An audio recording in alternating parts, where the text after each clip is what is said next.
You're looking at a live view of the Falcon 9 rocket and Dragon spacecraft set to launch Polaris Dawn, space's 5th Dragon mission flying civilians to orbit, and overall our 14th human spaceflight mission since 2020. Our 4-person Polaris Dawn crew is getting ready to head to space in just under 3.5 hours from now. This mission marks one more step toward our ultimate goal of making humans multiplanetary. Good evening. I'm Kate Tice, Senior Quality System Engineering Manager here at SpaceX in Hawthorne, California. And I'm Jessie Anderson, a Senior Manufacturing Engineering Manager. Welcome to the webcast for the Polaris Dawn mission.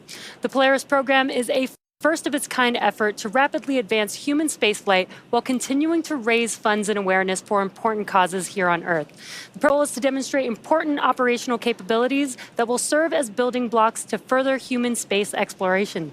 Polaris Dawn is the first mission in the Polaris program. The program will consist of up to 3 human spaceflight missions that will demonstrate new technologies, conduct extensive research, and ultimately culminate in a flight of SpaceX's Starship with humans on board. The Polaris Dawn crew will orbit Earth for up to 5 days before splashing down off the coast of Florida, and they will be performing some incredible firsts in space, including the first ever commercial spacewalk in our newly designed EVA spacesuits. The spacecraft will also attempt to soar higher than any Dragon mission to date, and if successful, break the altitude record set by Gemini 11 a half a century ago. The Polaris Dawn crew will also be the first to test Starlink laser-based communications in space. In addition to those incredible firsts, the crew will conduct a wide range of research in microgravity designed to advance both human health on Earth and our understanding of the impacts on health during future long-duration spaceflights. We'll be going into more detail about all of that later on in the show.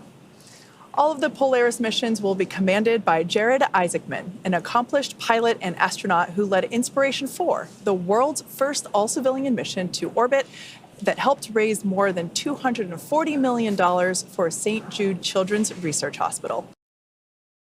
Building on Inspiration 4, Polaris Dawn will continue to raise funds and awareness for St. Jude while partnering with the organization to provide healthcare in underserved communities around the world. As the Polaris program expands our understanding of what's possible in human spaceflight, St. Jude will continue to strive here on Earth to improve global survival rates for childhood cancer. It is a really exciting day for us here at SpaceX, and it's already been a very busy day for the team. Now, we are currently awaiting walkout of the Polaris Dawn crew from the suit-up room. So while we wait, let's take a moment to meet our crew. I think, like a lot of kids, dreamed of becoming an astronaut since kindergarten. I still remember checking out just big color picture books of the early days of the space shuttle. I remember talking to my kindergarten teacher, telling her that someday I was going to go to space. And I still remember she said to me that she'll be watching in her rocking chair. And then I think you just build on it with just awesome movies like The Right Stuff and Top Gun, the original, and Space Camp, the movie, for sure. All you had to do was go to space camp and a robot would accidentally send you into space. If you are thinking about or dreaming about being an astronaut someday, it is totally possible. You do not have to be one of the lucky few struck by lightning. Organizations like SpaceX and others in commercial space are making it possible where hundreds, thousands, tens of thousands of people are going to go to space someday, and you don't have to be a test pilot. You could be a doctor, a nurse, someone in the healthcare field, someone building the software that runs on the spaceship. And it's just so many possibilities for a future that's going to have, tens of thousands, maybe hundreds of thousands of people in space in the not too distant future. It's just so awesome to think about. With Inspiration 4, I always said it's hard to look at any one piece of the mission and have some extra excitement or enthusiasm because it all matters. It has to go right, every phase of it. Everything we do for months or years leading up to the mission itself and coming home, it all matters. And I'd say that that's no different with this one. If anything, it's even more so because there's so much we're trying to accomplish. But I'm very eager and excited to see that moment when we arrive on orbit and kind of the reaction on the face of my other crewmates who will be going to space for the first time.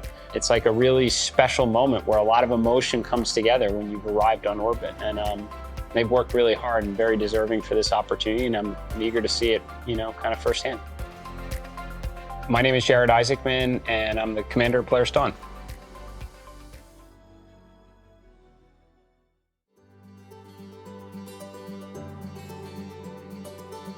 So my love for aviation and space, it started in the 80s. That's when I grew up. The movies The Right Stuff and the original Top Gun had come out. I was certainly inspired by those movies. But honestly, I struggled as a kid. I was a C and D student. The only reason why I got into college was I was recruited to run. I even struggled in college. I ended up with a degree in outdoor education. But I had an opportunity to go in the back of a KC-135 to watch some refueling F-16s in the air. I was totally inspired, puked the entire time, but I wanted to be a fighter pilot. I served in the Air Force for 20 years flying F-16s. When I retired in 2016, I thought that was the end. Space was never something that I thought I could achieve. Based on my academic background, traditionally in the 80s with the shuttle program, it was astrophysicists, engineers, test pilots, those with advanced degrees. There are moments where you were like, oh my gosh, this is real, this is happening.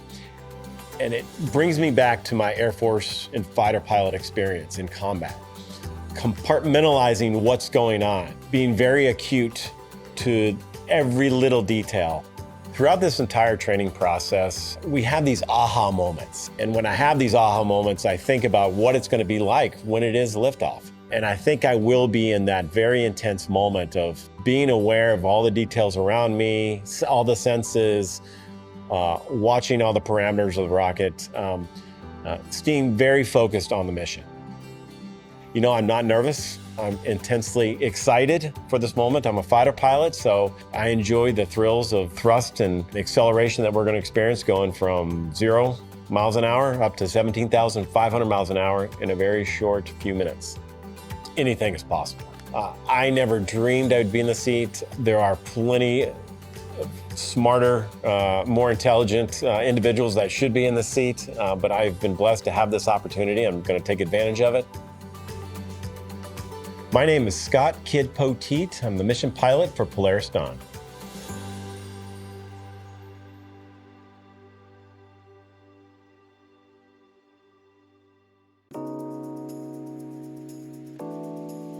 So I cannot technically claim that I am a Boulder, Colorado native as much as I would love to. I was born in California, but I moved to Boulder when I was about 2 or 3 months old. And that's where I went to college as well. I went to the University of Colorado at Boulder, and then eventually started as an intern at SpaceX.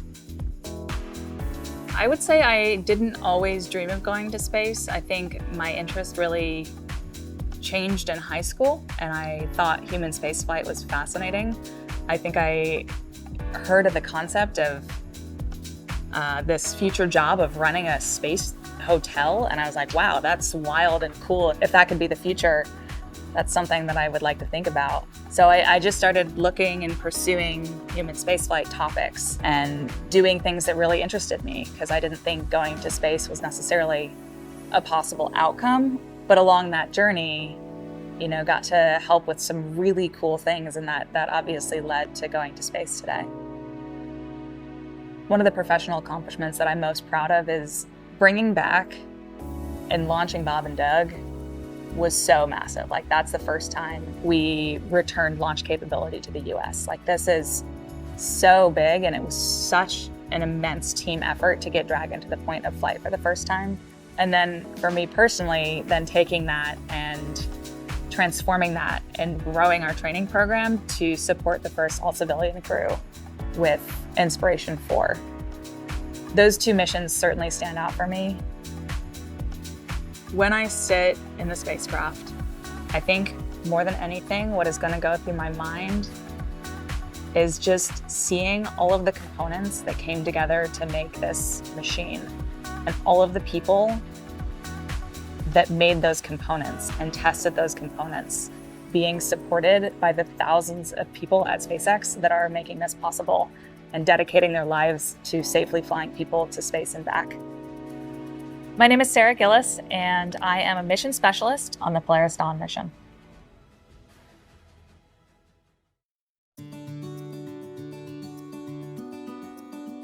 I did always dream of going to space. I think I was captivated by the beauty of our universe and the perspective and learning you can gain from that vantage point. So while I recognized it was a distant likelihood to ever end up getting to be there, I have always dreamed of getting to be there. I fell in love with space on a field trip in the 4th grade. I got to experience a day in the life of an astronaut as well as a flight controller in mission control, and I knew from that moment that this was an industry I wanted to be a part of. I studied math and engineering in college and graduate school, but the whole time just kept avidly pursuing the space industry. I was so thrilled when I got a job out of graduate school at NASA, and after about 7 years there, transitioned over to SpaceX, and I have been here ever since. On launch day, I think I will have a lot of things on my mind. I think one piece will be intense focus, remembering all of the work and the learning that we have gone through thanks to SpaceX to execute every piece of this mission to the best of our abilities. I will also be thinking about the massive team that it took to get to this moment, and probably honestly feeling a lot of gratitude. And then thirdly, I think I will be trying to memorize the moment. I think it's going to fly by, and I think I will try really hard to memorize the sounds, the feelings, thoughts, the experiences in the rooms around me so that I can freeze it in my mind and someday look back and recall what it felt like to be there. My name is Anna Menon, and I am one of the mission specialists as well as a medical officer on the Polaris Dawn mission. Over the years, Dragon has proven to be quite a versatile spacecraft. It can autonomously dock to the space station when outfitted with the ISS docking adapter. In free flyer mode, the docking adapter can be swapped out for a cupola for the best views while in orbit, and that's going to be the case with the upcoming From 2 mission. Finally, we have the newest option, the Skywalker hardware, to support a spacewalk, and that'll make its debut on Polaris Dawn. Our Polaris Dawn crew, SpaceX's 5th all-civilian crew to fly on Dragon. Wow, they just look so cool, don't they? They really do. They came out with their visors down, which I thought was really awesome. And now they got their visors up, raising the roof Some there. nice dance moves. 4 on countdown. Crew walkout is on schedule. Yeah, and you can see even just with how they're waving and moving their arms around, you know, really the IVA suits are not capable of doing that type of motion. So you can really see that even though the suits do look similar, as we've said, there's quite a few upgrades that have gone into these suits. Yeah, I'm personally looking forward to seeing if the astronaut lean back move will look any different than what we've seen with the IVA suits. So it looks like the SpaceX suit up team has assisted the crew into the Teslas. The doors closing now, and the crew will be departing up to pad 39A momentarily. EVA stands for extravehicular activity, and it's any sort of operation in space where the human is getting out of the spacecraft. So in the case of Polaris Dawn, we're going to be testing the mobility of the suit. We're going to see if the in-space operation matches the training we've done here in Hawthorne. There's really a lot of different things that can happen during an EVA, and this is the first step for Dragon and SpaceX. When I first started working at SpaceX, I never thought I'd be training a crew to do an EVA. It's brand new, it's so unique, we've never done anything like this before, and so we wanted to make sure we had the best possible training program for this mission. We want to see if we can train a spacewalk on Earth in a way that's representative of what it feels like in space. Even though only 2 people are going to be going outside during this first EVA, all 4 crew will be in EVA suits going down to vacuum. Dragon was always designed to vent to full vacuum, but we've never taken full Dragon capsule down to vacuum, and this will be the first time we do it in space. We actually put crew into a chamber at Johnson Space Center in Houston and had them live the exact profile that they will experience, and making sure that no one actually experienced decompression sickness. We have a couple new training assets for Polaris Dawn to train the EVA specifically. The suspension system that we have is situated on top of the platform of our capsule simulator. The lines drop through the hatch. They attach to a single crew member inside the capsule. We can lift them up and get them situated so that they can egress the capsule and perform their tasks at Skywalker, the mobility aid. The Skywalker, what's amazing to me is a lot of people are going to think it's a metallic structure just bolted to the top of Dragon, but a lot of development effort, testing went into the Skywalker. So we actually used similar technology as we have in the Super Draco chambers to apply a thermal barrier coating to the outside of the Skywalker. That is going to be a really, really amazing mobility aid on the front end of Dragon. We also developed a sideways simulator. So we flip the hatch on its side. In the event the hatch fails to close, they can manually close the hatch. We have them do that in a sideways suspension system, so gravity isn't helping them close or helping them open that hatch mechanism. It's new development for Dragon, it's new development for SpaceX and the industry as a whole. So this is a great example of where Polaris Dawn is forcing the team to innovate in a way that adds safety and reliability to every Dragon mission going forward.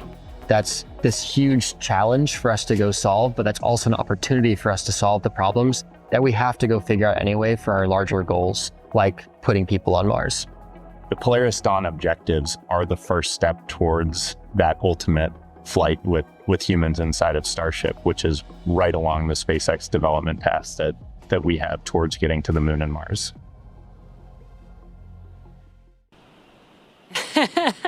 And some excited waves and smiles there. The crew is going to, they're walking over to be able to check out their vehicle, as Kate was saying.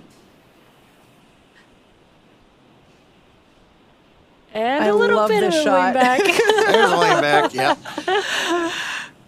Not quite as much as the IVA suits, but it is a bit of a challenge where they are, because they're on the side of the vehicle with the strong back, and that'll recline a little bit. Crew have arrived at the pad. And the core keeping track for us on the countdown net, telling us as major events have happened. Again, we're still right on time. But yeah, when they lean back, kind of got an obstructed view of the Falcon 9 with the Dragon on top, because the strong back kind of is in the way. But that's just the price of coming up on the elevator side.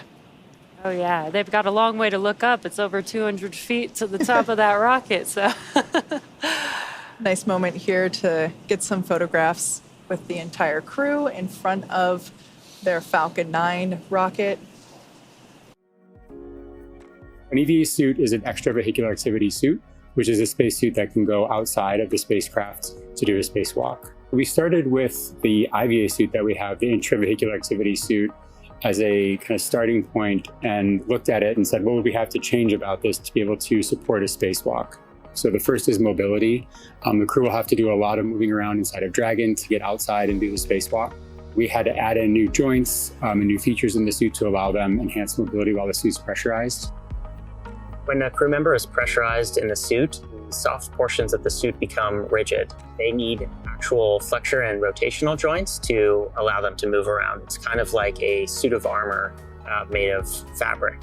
We innovated in flexure joints to allow easy bending at the elbows and the knees, as well as a collapsible rotator joint that exists on the shoulder, which allows the suit to remain nearly fully soft, but when pressurized is a rotational bearing. The difference between the IVA and the EVA suit is that on the IVA suit, the zipper system location is in the inseam. But since we needed to have lots of mobility on our EVA suit, that was not the preferred choice. By moving the zipper system from the inseam to the waist, we mitigated risk of the stress of the zipper. And another big element was also the thermal side of things. The crew is obviously exposed to a much more extreme thermal environment during the EVA. So we want to make sure that the inside of the suit is comfortable for them, and that as they interface with parts of the vehicle, that is safe for them to touch as well. The EVA suit is built and designed here at SpaceX in Hawthorne, California. We wanted to have something that's easy manufactured that we can handle here in-house. So we developed this new material, so it's fabric-based. We actually added a new layer to the suit, which we refer to as the Faraday layer. And this is a conductive cage around the suit that shields the suit from external electric fields. The helmet on the EVA suit looks very similar to the IVA suit, but it is really an all-new design of that helmet. It's much more robust from a thermal structural perspective since it will be taking more extreme temperatures. We are really excited to introduce this new single-pane visor helmet to the world of spacesuits. The EVA suit visor is made of polycarbonate and is coated with copper and ITO, or indium tenoxide. These two coatings together reflect the sun away from the crew, as well as reflecting infrared heat back to the crew when they are facing deep space. Our suit has a HUD, or heads-up display, which is a small display screen in the helmet, which is transparent, which allows the crew to see through the display to have unfettered access during their EVA, but it also provides critical telemetry to the crew, so pressure, temperature, relative humidity. We're trying to improve the technology and streamline it in one way, and at the same time, we're also trying to get it more and more manufacturable with each generation. The ultimate goal is that you can put on a spacesuit and go out and get work done anywhere in the solar system and not feel like you're wearing anything more than you normally wear every day. And here they come down the crew access arm. This is basically their final approach to the Dragon spacecraft. This access arm will lead them into the White Room, which is an environmentally controlled room. Helps keep it environmentally stable for the crew and the spacecraft. All love the heart symbol there.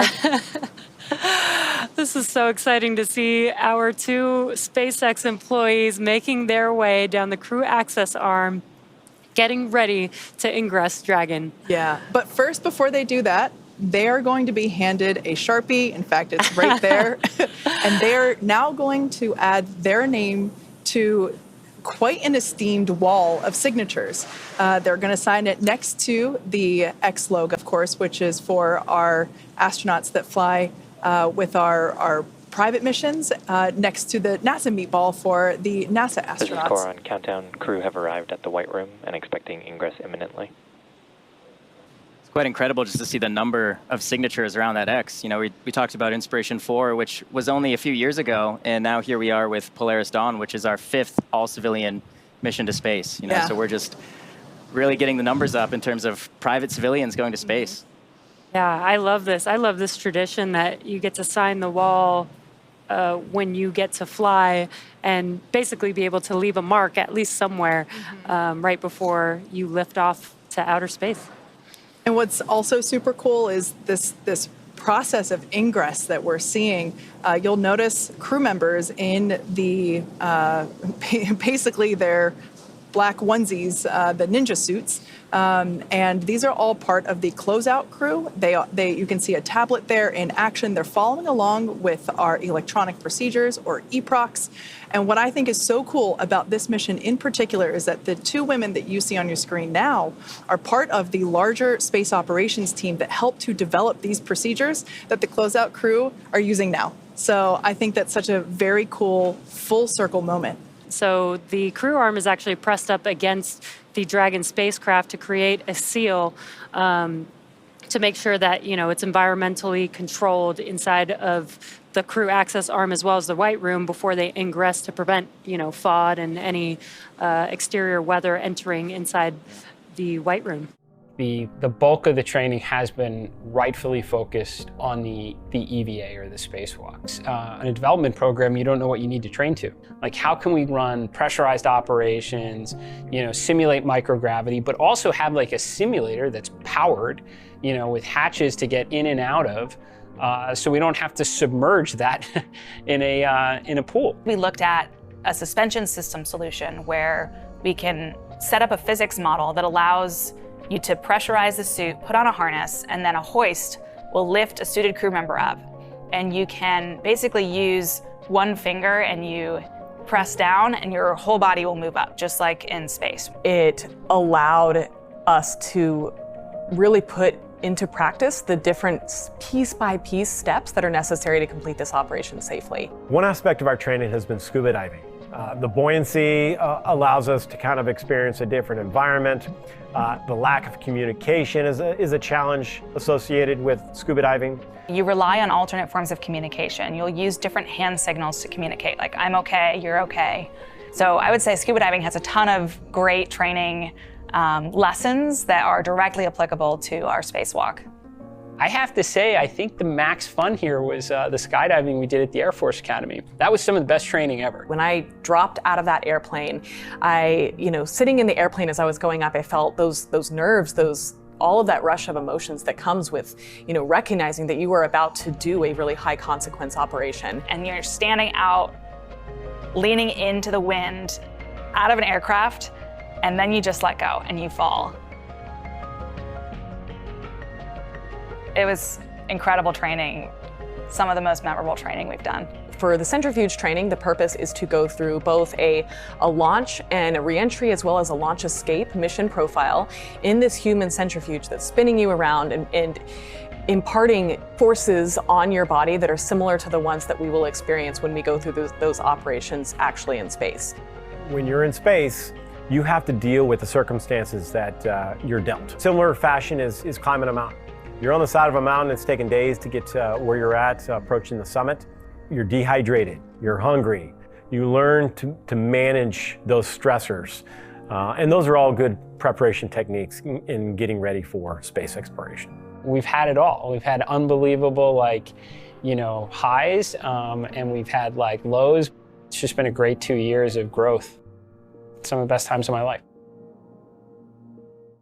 There you see a view looking through the hatch into Dragon. You can see some of the crew inside their white suits, and then the black-garbed SpaceX ground support team getting out of the way right now as we get ready for seat rotations. Now, we heard the comm checks. That's umbilical. The spacecraft is hooked up through electrical lines, and that's how they're getting communications up to the crew and back down to the core, the mission director, the launch director. And that comes through umbilicals in their suits. So they've got those hooked up, they've checked out, and so that's the landlines. That's one of the ways that the SpaceX mission and launch teams and crew can talk to each other. Now, once in space, we obviously don't have a long electrical umbilical or any physical connection to Dragon. So instead, to talk to the crew, we use ground stations and NASA's relay satellites. We'll be checking those out a little bit later in the countdown, and we'll bring that to you when that happens. Right now, the crew waving. Dragon SpaceX, we are beginning seat rotation. And here comes seat rotation.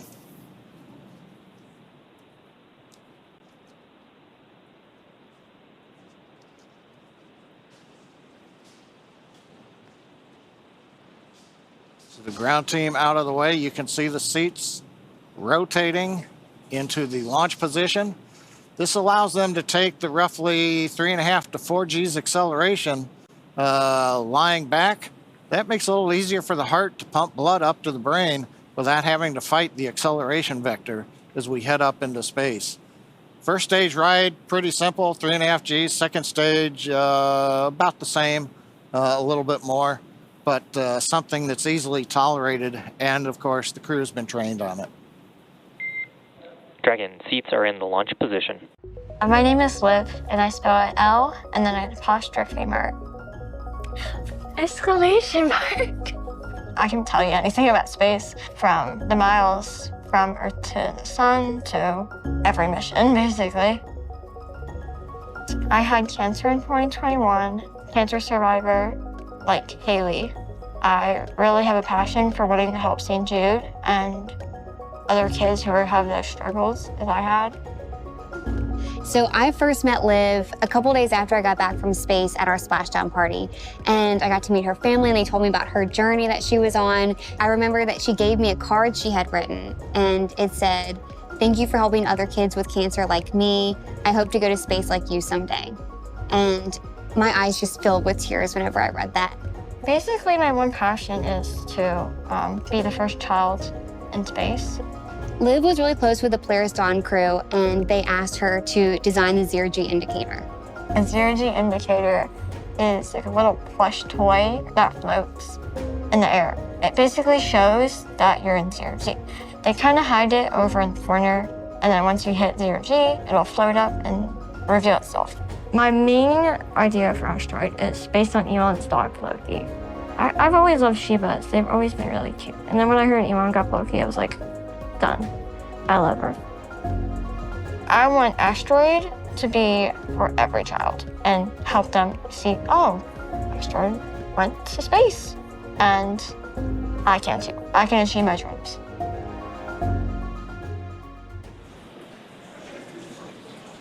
At T-minus 7 seconds, we should hear the call out that stage 1 engine chill has started. At this point in time, when we hear that, we'll know that we're beginning to flow a little bit of the super chilled liquid oxygen through the first stage engines. This helps to basically pre-chill the engine hardware prior to the full flow of that super chilled liquid oxygen. This helps the ignition sequence and helps to avoid any thermal shock to the hardware. At this point in time, Falcon continuing to undergo its propellant loading operations. And standing by for the call out for that engine chill initiation.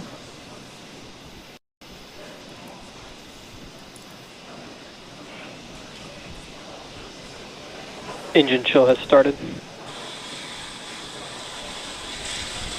And great news there. As Kate mentioned, engine chill has begun. And we are loading propellants on Falcon 9's first and second stage. Second stage propellant loading for RP1 has completed. We're getting close to wrapping up propellant loading on stage 1.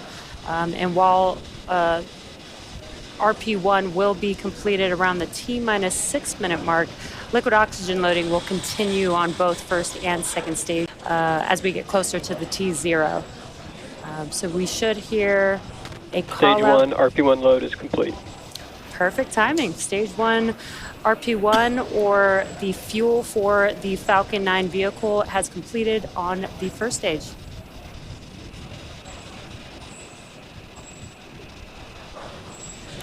Now, coming up next at around T-minus 5 minutes, we should hear a call out that Dragon has transitioned to configure for terminal count. This is similar to the startup phase of the count for Falcon. It's essentially when the vehicle takes over control of the count and starts to operate on internal power and on internal computers. So of course, Falcon 9 enters the startup phase at T-minus 1 minute. And Dragon will transition to configure for terminal count at T-minus 5 minutes. Got a great view right now of both Dragon on the left side of your screen and our 4 crew members on the right. We are now approaching the final minutes of the countdown here.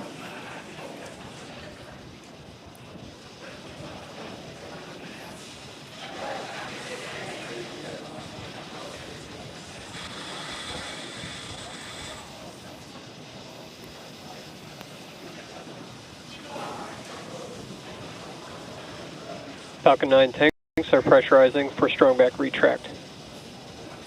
Dragon is in configure for terminal count. So we've heard the call out. Dragon's configured for the last 5 minutes of the count. We're also pressurizing the second stage propellant tanks, first stage tanks.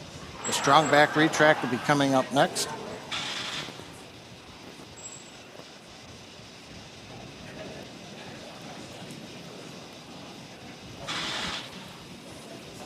Strong back is retracting. All right, so there's that call out. We should begin to see it retract slightly from Falcon 9. LOX load continues on both first and second stage. Fuel loading is complete on first and second stage. We expect the LOX load to complete on first stage at T-minus 3 minutes and complete on second stage around T-minus 2 minutes. And we do try and load the liquid oxygen as close to T0 as possible. This keeps the liquid oxygen is at cryo temperature, so keeps it as cold as possible, which allows it to be as dense as we possibly can keep it while we're loading the tanks. That allows us to get a little bit more liquid oxygen into those tanks. And as Kate mentioned, at T-minus 3 minutes, we should see stage 1 liquid oxygen loading completing. And at T-minus 2 minutes, that will be stage 2 liquid oxygen loading completion. And once we hit that T-minus 2 minute mark, that will conclude propellant loading for Falcon 9. We are coming up here just about 10 seconds or so for that call out of stage 1 liquid oxygen loading.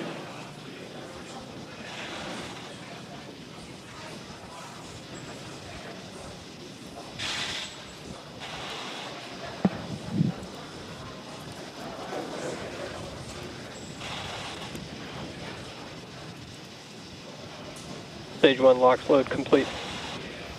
Okay, there's the call out. Dragon is in terminal count and on internal power.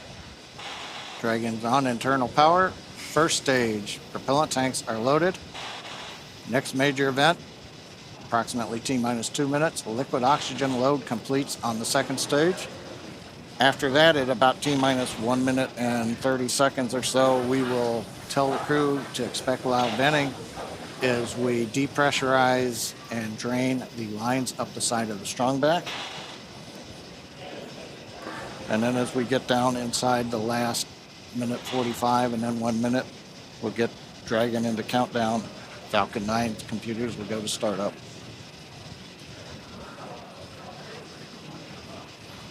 Waiting for the call out now for liquid oxygen. Stage 2 LOX load is complete. And there we go, LOX loading complete on second stage. All major propellant activities are complete.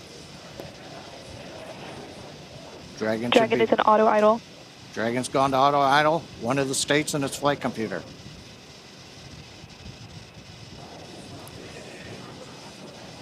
We'll begin venting down the lines. Gas closeouts are starting. Expect loud venting. There we go. So the plume you see coming off of the strong back here, that's normal. As we come up on T-minus 1 minute, we'll hear Dragon computers in the countdown, Falcon 9 computers in the countdown, flight termination system armed, and then we'll hear the goes. So let's listen in to the last 66 seconds of the countdown.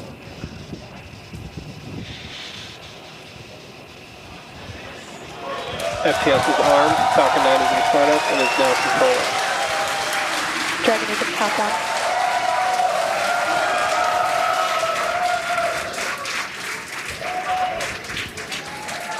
Dragon, SpaceX, go for launch.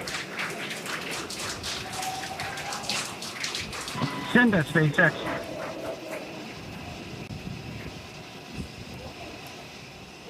T-minus 30 seconds.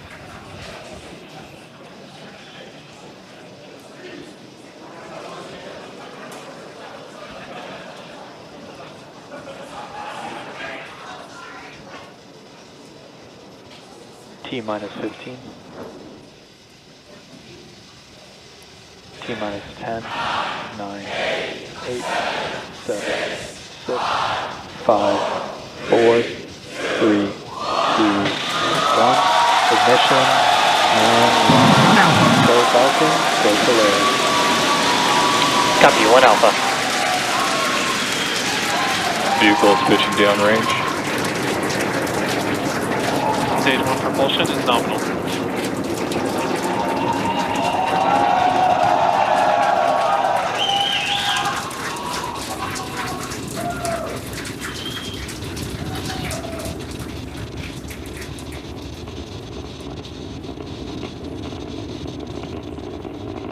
T-plus 35 seconds into the Polaris Dawn mission, flying crew on board Dragon and Falcon 9 to new heights. Power and telemetry nominal. And we're throttling down in preparation for max Q. Next call out, the vehicle supersonic. And there on the left side, we got the Falcon Polaris 9 Dawn is crew. supersonic.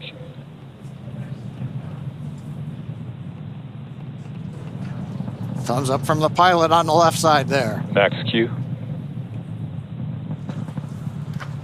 We're throttled back throttle up to power. 1 Bravo. And we heard the call out 1 Bravo. Copy, 1 Bravo. That just tells the crew what would happen should they need to initiate anything. But right now, everybody making nominal callouts on Falcon 9.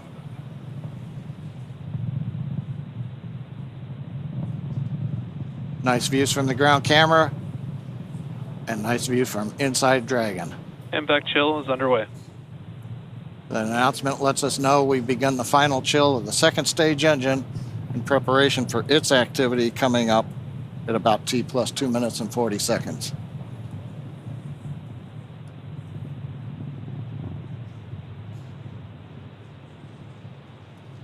Two minutes into flight. Everything continues to look good. We'll have, in half a minute, 3 major activities. Shutdown of the 9 Merlin 1D engines, stage separation, throttle down, and then ignition of the second stage engine.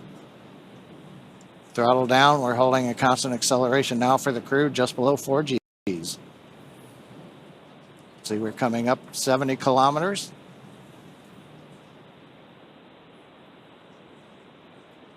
Preparing for MECO. main engine cut off. 2 Alpha. Stage separation confirmed. Copy, 2 Alpha. MVAC ignition.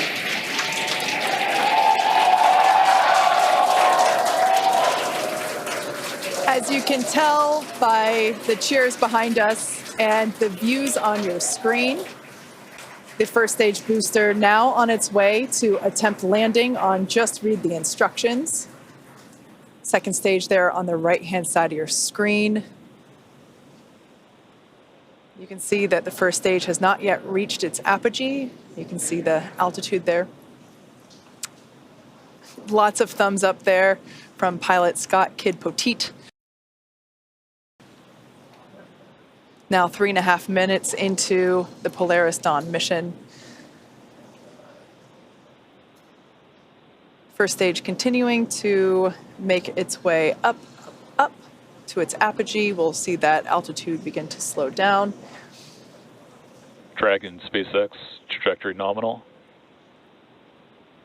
Great news there, indicating that the second stage trajectory is looking good.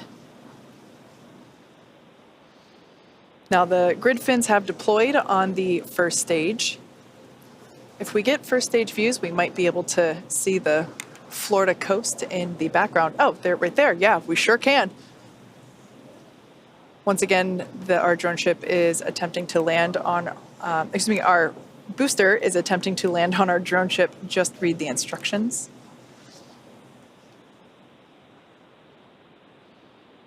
Now, the next event coming up will be the entry burn, taking place around T plus 7.5 minutes.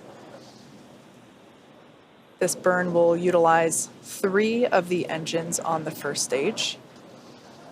That helps to slow the booster down as it re-enters the Earth's atmosphere. Dragon SpaceX, trajectory nominal. Dragon copies.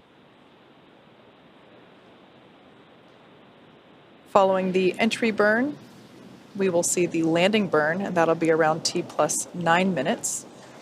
That one will be just a single engine burn. And that will bring the booster down for a soft landing on our drone ship.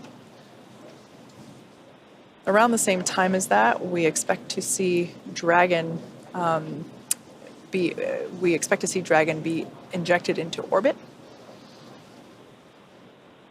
Everything continuing to look good for second stage there on the right-hand side of your screen. Beautiful glow with that MVAC engine nozzle.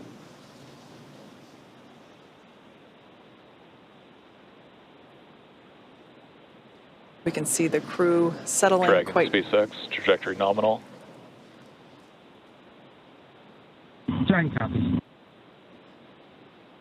Crew seems pretty comfortable there at T plus 6 minutes. They're at about 4 Gs. And everything looks good.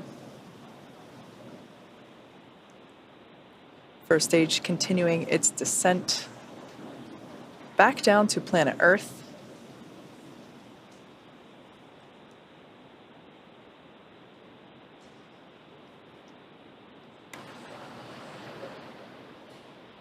We can see the crew remain with their visors down in the locked position. That'll remain that way until they are in orbit. Everything continuing to look great with the second stage engine burn there, as well as the Dragon SpaceX, trajectory nominal. Dragon copies. We're about 30 seconds away from the first stage entry burn. This is the first of 2 burns that the first stage will perform.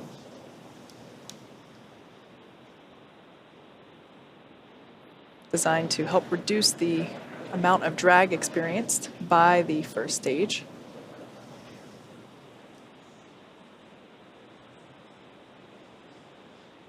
Stage 2 FTSS saved.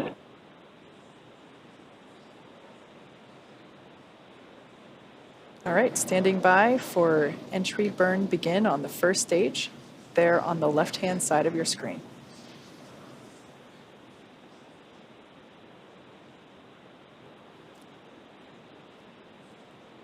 And right on time, you can see on your left-hand screen that the entry burn has begun. There's 3 engines lit on that first stage vehicle. And this is about a 29-second burn and helps slow the vehicle down as it's re-entering the Earth's atmosphere. There you can see that the engines have now shut down on that first stage. That concludes the entry burn. And the cool part about this, with the stage 1 vehicle returning back to Earth, is we get to fully utilize the atmosphere. The atmosphere actually... Stage 2 is in terminal guidance. The atmosphere actually scrubs about 70% of the velocity on the vehicle. So we use that entry burn to help slow the vehicle down. Then we utilize the atmosphere and the drag from the atmosphere to slow the vehicle down. And then we do have 1 single burn for the landing burn. Copy, Shannon. And next up will be SECA 1. And that is second stage engine cutoff 1, and that'll be on the second stage. That MVAC engine on your right-hand screen will shut down and allow the vehicle with Dragon attached to coast. MVAC shut down. And there's that shutdown. And the landing burn on the first stage should be starting up here momentarily. And there it is. Landing burn has begun for... Dragon SpaceX, nominal orbit insertion. Dragon SpaceX, launch escape system disarmed. Copy that, SpaceX, and we show the scene.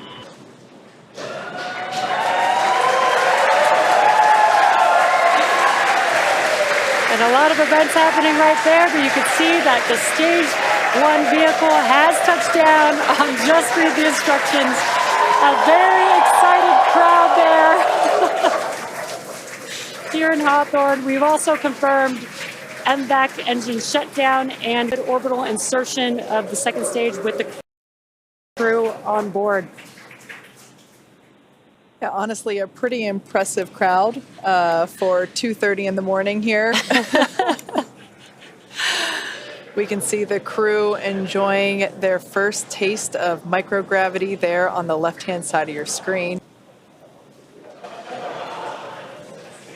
Now that the MVAC engine has shut down, they are able to just kind of float free.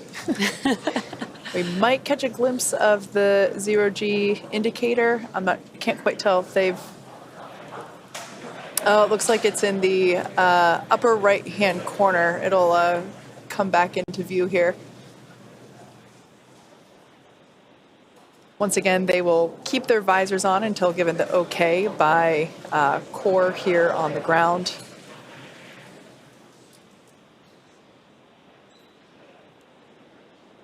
At this point in time, the Dragon and the Dragon trunk remain attached to the second stage. Second stage is basically safing itself in preparation for the separation from the Dragon trunk. Of course, the trunk will remain attached to the Dragon capsule all the way up until the point in which we begin re-entry operations. The trunk is what will help provide power to the Dragon capsule while it is on orbit using its solar arrays.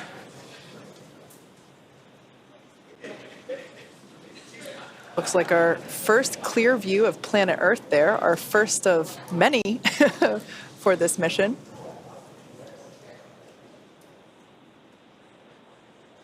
And the next event coming up will be the separation of the Dragon from the second stage.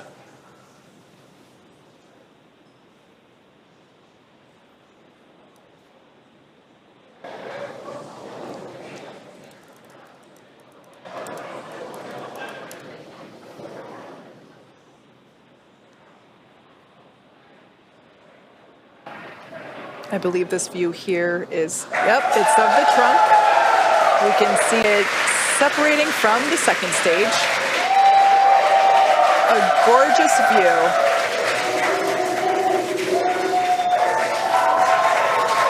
We can see that Polaris Dawn. Separation confirmed. And copy that, SpaceX, we show the same.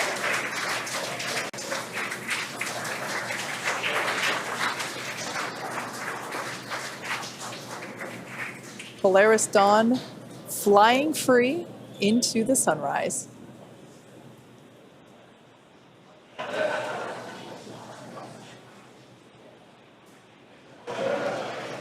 We're now at T plus 13 minutes and 5 seconds into the mission.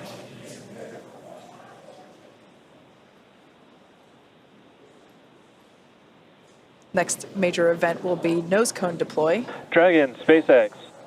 Today you embark on a journey not just for yourselves, but for all of humanity.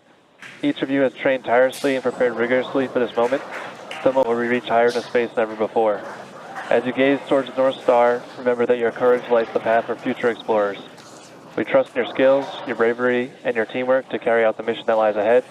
Know that the entire team back here is with you every step, watching, supporting, and cheering you on as you walk into space. We are sending you hugs from the ground. Godspeed, Polaris Dawn crew. May you make history and come home safely. Now words from our CE. Dragon, CE, welcome to orbit. The Falcon team is honored to have helped you start your incredible journey. We hope you enjoyed the ride. The whole SpaceX family is looking up to you. Godspeed and good luck.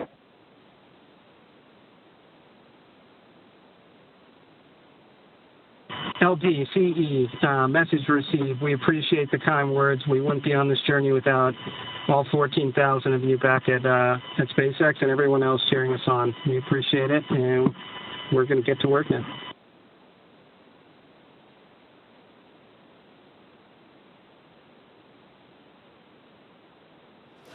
Some really nice words there from our tonight's launch director, Frank Messina, who, fun fact, was also the launch director on Inspiration 4, as well as chief engineer for this mission, Jared Metter. Really nice to see some endearing, or hear some endearing words up to the crew. Well, and with that, the Polaris Dawn crew, they're now in orbit. T plus 15 minutes, and they are scheduled to spend up to the next 5 days in space.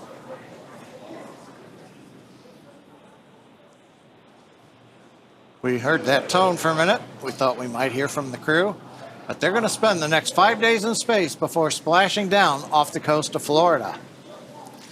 The Polaris Dawn crew is the Polaris Dawn mission is the first mission in the Polaris program that will demonstrate new technologies, conduct extensive research, and ultimately culminate in a flight of SpaceX's Starship with humans on board.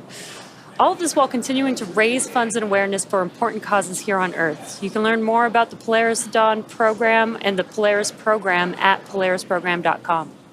This mission will fly higher than any Dragon mission to date, attempting to reach the highest Earth orbit ever flown for a crewed spacecraft, breaking the record set by Gemini 11 half a century ago.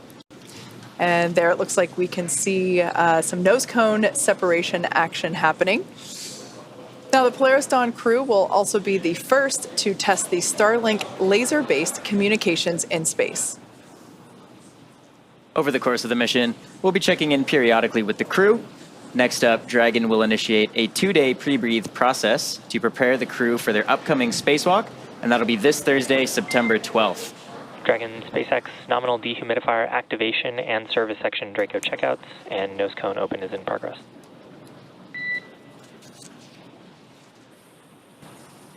Copy that, SpaceX. We are tracking. And again, that's Thursday, September 12th for that spacewalk, so please be sure to tune in for our live coverage of this historic milestone. And of course, we will also be back to bring you live coverage of Splashdown when the crew returns back to Earth. You can stay on top of any potential live events from the crew by following us on X at SpaceX. And keep tabs on the mission with the Dragon Tracker at SpaceX.com. With that, it's been a great early morning. Thanks for being with us. Thanks for watching, and we'll see you back here soon.